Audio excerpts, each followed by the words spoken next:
Bom dia, galera da turma 801. E aí, tudo bom com vocês? Hoje nós vamos dar início à unidade 4 do livro de vocês, mais especificamente na página 331. E o tema central da aula de hoje será fontes de energia. Então, nessa aula, o objetivo principalmente vai ser falar sobre diferentes fontes, diferentes precursores de energia que nós temos no nosso planeta. O primeiro ponto importante aqui para mencionar a vocês é que quando a gente usa a palavra energia, é muito comum a gente associar esse termo a apenas energia elétrica. Então, quando eu falo em energia, geralmente as pessoas pensam em eletricidade. Por quê? Isso é comum, isso é natural, uma vez que há uma grande utilização de energia elétrica no nosso planeta. Então, tudo que a gente for pensar aqui, essa aula que eu estou gravando agora para vocês e a aula que vocês estão assistindo, ela foi possível devido à energia elétrica, devido à eletricidade popularmente dita. Mas é muito importante salientar, frisar aqui, mencionar para vocês que energia vai além de energia elétrica. Existem diversas formas de energia no nosso planeta. Uma delas, por exemplo, é a luz solar, são os raios solares que vêm do Sol. Por quê? Os raios solares, eles carregam com eles duas formas de energia diferentes. Eu tenho energia luminosa, ou seja, a luz, que é o que indica para a gente se está de manhã, de tarde, ou se anoiteceu. Então, geralmente, às vezes a gente acorda e não sei, está sem relógio, a pessoa acorda assim, olha pela janela, se consegue ver que está escuro, ela tem noção de que ainda não amanheceu e, enfim, às vezes ela está olhando ali pela janela e já está o tempo mais claro, ela já sabe, então possivelmente já passou das 6, 7 horas da manhã. Então o Sol, ele tem a capacidade de transportar, de nos fornecer uma forma de energia que é a energia luminosa, que é a luz, ok? Mas o Sol também ele é capaz de transportar outra forma de energia, que é a energia térmica, que é basicamente o calor. Então também, quando está muito sol, quando o Sol está muito presente, a gente consegue naturalmente sentir calor. Não fica aí debaixo do Sol, aquele sol de 40 graus, né? Enfim, naquele verãozão, sabe, que fica muito quente. Por quê? Porque o Sol é capaz de nos gerar, de nos transportar, de nos fornecer energia luminosa e energia térmica. Beleza.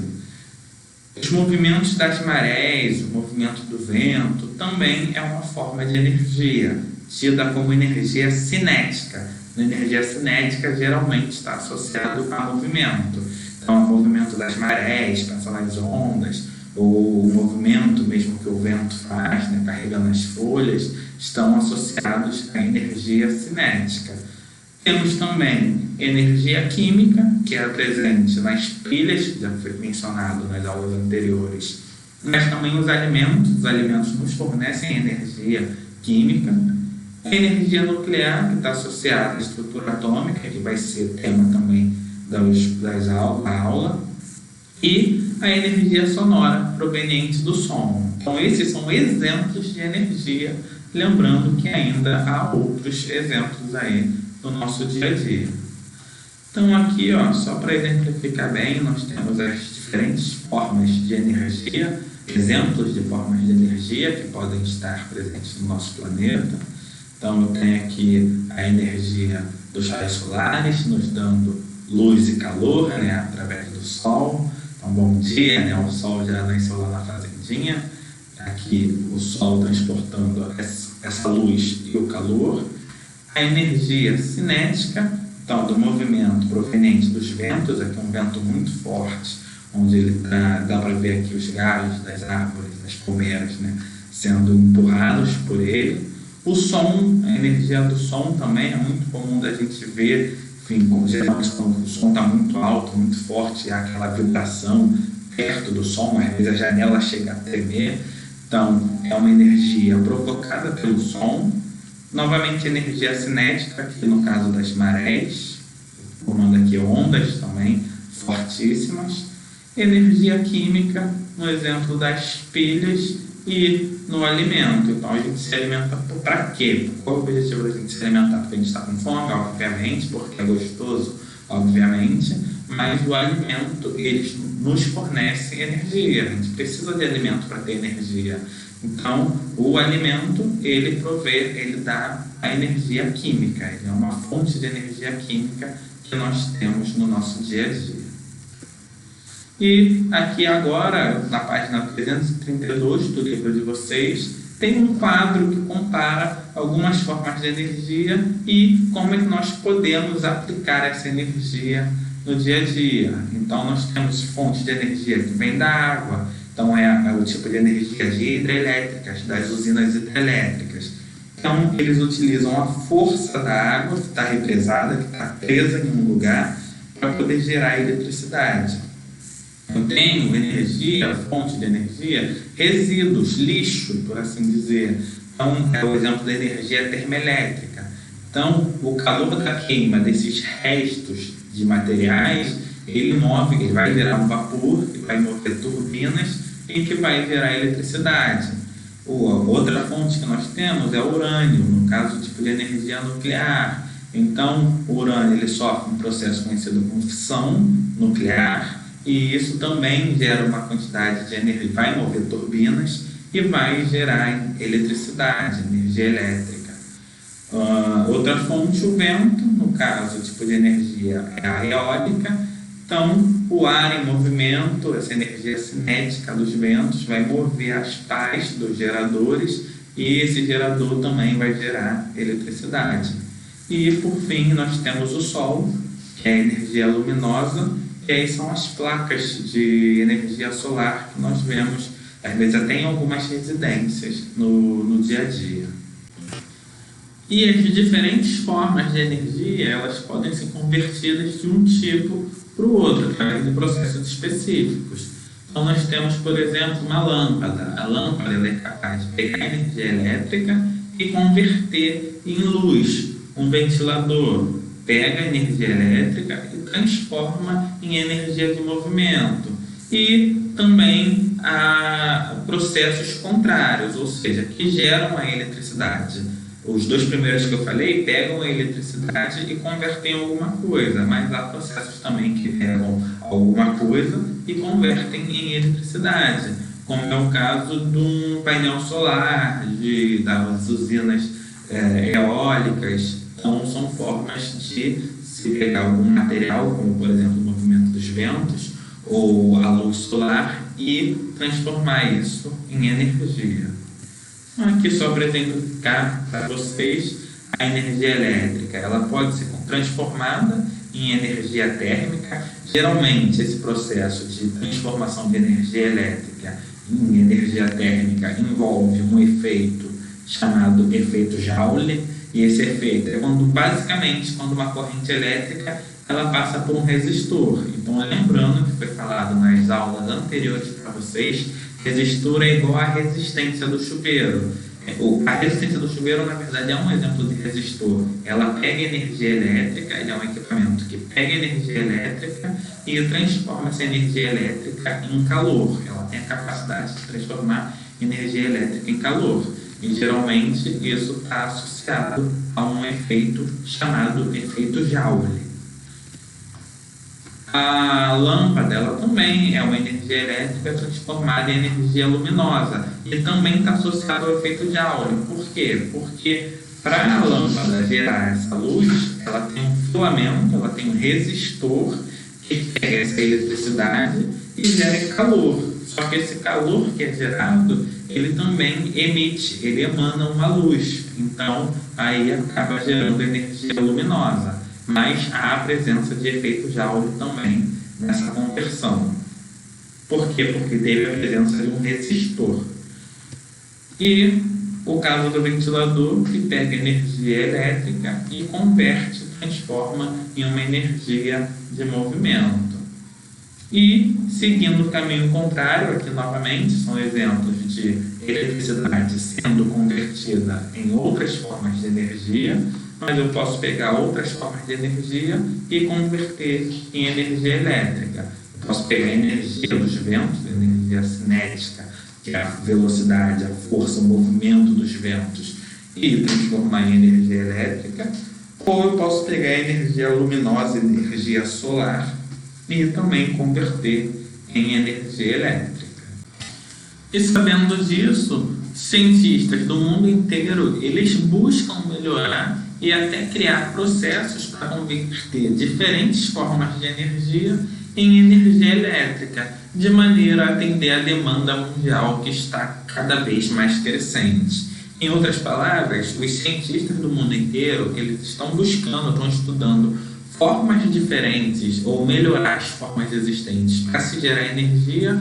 Por quê? Porque o nosso consumo, a nossa demanda hoje em dia é muito maior do que era há anos atrás. Se a gente fosse considerar anos atrás, muitos anos atrás, geralmente as casas, elas tinham com sorte uma única televisão, ela tinha um ventilador e tinha geladeira ali, ok, que consumiam bastante energia elétrica. Hoje, as residências, elas têm mais, geralmente elas podem ter mais do que uma televisão, tem vários ventiladores, tem ar-condicionado, tem um computador, tem uma geladeira e um freezer. Então, cada vez mais o consumo de energia elétrica tem sido maior, mas a fonte que gera essa energia elétrica, ela não está, com o passar do tempo, se a gente continuar consumindo tanta energia elétrica, as fontes que geram essa energia elétrica não vão ser capazes de dar conta do recado.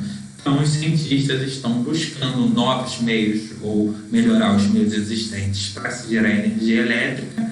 E, em contrapartida, é importante que a população, de uma forma geral, consuma menos energia elétrica para evitar aí problemas. E esses cientistas, eles estão buscando essas novas fontes de energia elétrica através de uma matriz, de um meio chamado matriz energética. Por definição, a matriz energética ela é o conjunto de diferentes fontes de energia que estão disponíveis para serem transformadas, distribuídas e consumidas por todos os setores da sociedade, nas casas, nas residências, nas indústrias, no comércio, na agricultura. Então, o conjunto, todas as fontes de energia, diferente energia solar, energia hidrelétrica, energia eólica, que são utilizadas e são convertidas em energia elétrica, são chamadas de matriz energética.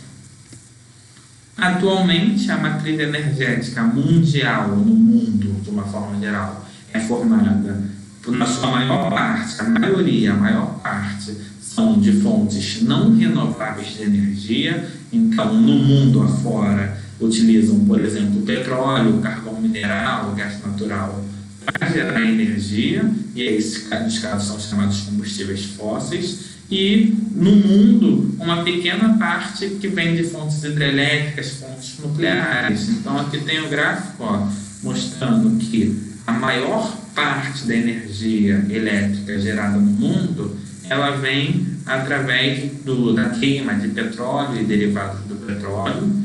Uma outra parte vem da queima de gás natural. Esses dois são fontes não renováveis de energia. E aí uma pequena parte vem de energia hidráulica, nuclear, de biomassa e de outras formas de energia. Em relação lá fora, comparando com o Brasil, aqui a gente percebe que a maior parte da energia elétrica que nós temos, ela é proveniente, ela é produzida de usinas hidrelétricas. Então aqui 63,7% são de energia no Brasil, isso é dentro do Brasil. No mundo, o mais usado são queimas de fontes não renováveis, de combustíveis derivados do petróleo, de gás natural, isso lá fora. No Brasil, a maior parte da energia ela vem de usinas hidrelétricas e, em segundo lugar, a energia térmica, aí através da queima de gás natural, de biomassa, de petróleo, enfim. Mas a maior parte no Brasil é da indústria hidrelétrica. E apesar de ser uma fonte de energia que não gera poluentes, como gera a queima de petróleo, há todo um impacto ambiental negativo na utilização da usina hidrelétrica.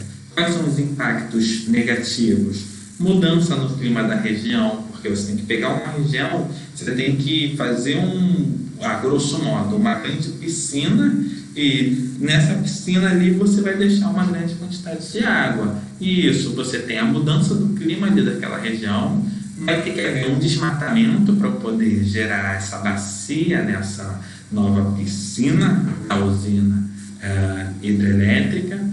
Com isso, com esse desmatamento, vai ter o desaparecimento de espécies animais e vegetais também, apodrecimento de árvores e impacto social, porque algumas pessoas, milhares de pessoas, na verdade, elas vão ter que se mudar, elas vão ter que deixar as casas que elas têm, vão ter que morar em outro local e vão ter que recomeçar a vida do zero. Para algumas pessoas isso pode ser bom e para outras pode ser muito ruim. Então tem todo um impacto negativo também nas usinas hidrelétricas.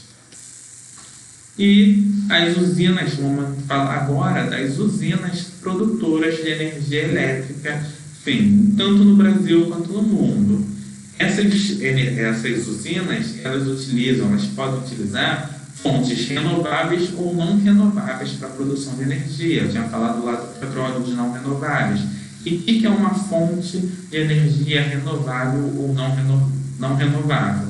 O próprio nome já diz. Energias renováveis são aquelas que a sua origem ela se renova continuamente, podendo ser utilizada e sem que se esgote. Então, por exemplo, a energia eólica, a energia dos ventos, ela pode ser usada continuamente. A gente não tem uma quantidade de vento que vai acabar. Ou a energia solar, não temos quantidade de energia do sol que vai acabar. Pode acabar daqui a milhões de anos, mas isso não é considerado.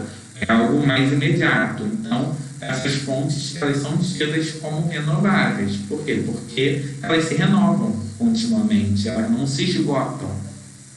E as fontes de energia não renováveis, elas podem demorar milhares de anos para se renovar ou nunca se renovar. Então é algo mais demorado para que se renove ou que nunca vai se renovar. Aí no caso, novamente, o petróleo, então, ou processos fósseis que foram fossilizados há anos atrás, demorou milhares de anos para fossilizar e gerar ali aquele material. E aí, a gente vai consumindo, vai utilizando e vai chegar um momento que vai acabar, porque para novos serem gerados vai demorar mais outros milhares de anos. Então essas são as fontes de energia não renovável. Petróleo, carvão vegetal, gás natural, são exemplos de energias não renováveis. O importante do que eu vou falar daqui para frente, dessas usinas produtoras de energia, é que elas têm um caminho em comum, por assim dizer. Todas elas vão pegar uma energia que vem de fontes diferentes, aí novamente a energia que vem do vento, a energia que vem da força da água, a energia que vem da queima de petróleo. Eles vão pegar essa energia, vão converter em energia cinética, ou seja, aquela energia do movimento, que vai movimentar, que vai gerar uma hélice de um gerador, e esse movimento, essa energia cinética que está movendo o gerador, vai gerar energia elétrica. Então, as usinas produtoras de energia pegam uma fonte de energia, transformam em energia cinética, em energia de movimento, que vai gerar um gerador, e esse gerador vai gerar energia elétrica. A primeira forma de usina que eu vou falar para vocês é a usina hidrelétrica. Então, nos Estados Unidos, eles foram pioneiros, eles foram os primeiros a construir uma usina hidrelétrica no mundo. Foi inaugurada em 1897 nas Cataratas do Niágara e foi idealizada pelo famoso cientista Nikola Tesla. Atualmente, só no Brasil, existem quase 160 usinas hidrelétricas funcionando. Lembrando que no Brasil é a usina mais comum para a geração de energia elétrica. E as usinas elas são classificadas de acordo com a capacidade de geração de energia. Existem as pequenas centrais hidrelétricas, ou PCH, e as grandes centrais hidrelétricas. O que diferencia a pequena da grande? As pequenas centrais hidrelétricas produzem cerca de 1 a 30 megawatts, enquanto que as grandes produzem mais de 30. Produz de 1 a 30 é pequena, produz mais do que 30 é grande central hidrelétrica. A China, ela tem a maior usina hidrelétrica do mundo, tem uma capacidade de produzir até 22.500 megawatts, enquanto que o Brasil, ela tem a segunda maior usina hidrelétrica do mundo, que é a usina de Itaipu, que foi construída em conjunto com o governo do Paraguai. Essa usina de Itaipu, ela tem uma capacidade de produzir até 14.000 megawatts de energia elétrica, e essa quantidade ela corresponde a cerca de 16% de toda a demanda brasileira e de cerca de 75% da demanda paraguaia. Mas fato é que é a segunda maior usina hidrelétrica do mundo. E, galera, o funcionamento de grosso modo, o funcionamento de uma usina hidrelétrica, ela ocorre através da transformação de diferentes formas de energia. Então, eu tenho a energia potencial da água, que está represada, que está presa no reservatório. Essa energia é convertida em energia gravitacional, cinética, gravitacional pela queda da água. Essa energia gravitacional é convertida em energia cinética, que vai gerar o gerador, e essa energia cinética transforma-se em energia elétrica. Então vejam que essa geração de energia ela ocorre através de várias etapas de transformações energéticas. Uma usina hidrelétrica, para ela estar funcionando, ela precisa dos seguintes componentes, que são vitais, muito importantes. Uma represa ou barreira, que vai armazenar a água que vai gerar energia. Então aqui eu tenho uma barreira, por exemplo, que vai estar controlando, que vai armazenar toda a água aqui em um reservatório. Um canal, eu preciso de um canal por onde a água vai passar quando essas portas dessa represa elas forem abertas. Então aqui eu tenho um canal que vai permitir essa passagem de água. As turbinas, que são formadas por várias lâminas curvas em um disco e que vão girar em torno de um eixo quando forem atingidas. Lembram hélices, vamos pensar em hélice até de ventilador mesmo, mas aqui eu tenho a minha turbina, que quando a água passar, elas vão girar e vão gerar energia. Eu preciso de geradores, que são formados por um conjunto de ímãs que vão produzir a corrente, a energia elétrica, que efetivamente vão pegar essa energia cinética e vão converter em energia elétrica. Preciso de um transformador que vai aumentar a tensão da corrente elétrica, e isso vai permitir que essa energia ela seja carregada, seja enviada até chegar às nossas casas. E preciso de um tubo de sucção ou de alguma saída por onde a água vai ser conduzida após passar por essa turbina. Basicamente é assim o funcionamento de uma usina hidrelétrica. Então, a grosso modo, aqui já exemplificando, eu tenho aqui transformações de energia diferentes. Eu tenho energia do reservatório, e quando eu abro essa comporta, essa água, quando ela cair, esse fluxo da água caindo, vai me gerar uma energia potencial gravitacional, de gravidade, né? Então, enfim, é só eu abrir a comporta, eles vão cair, vão seguir toda a gravidade e vão cair, vão descer, e isso é uma forma de energia. Aqui, quando atingirem as turbinas, essa questão do movimento das águas, a força, a velocidade e o movimento das águas, vai ser uma energia cinética, e essa energia cinética de movimento vai gerar a energia elétrica. Então, galera, vou deixar aí para vocês um vídeo curtinho mostrando mais ou menos de forma dinâmica como funciona uma usina hidrelétrica. Como funciona uma usina hidrelétrica? O Zeca adora videogame e é o campeão entre os amigos. O pai do Zeca é escritor e trabalha em casa usando o laptop.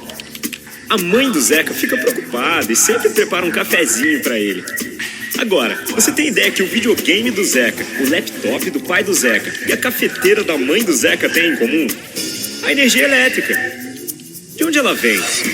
Pode-se conseguir energia elétrica de várias formas. Queima de petróleo, carvão ou gás, fissão nuclear. Até o movimento das águas de um rio é capaz de gerar eletricidade.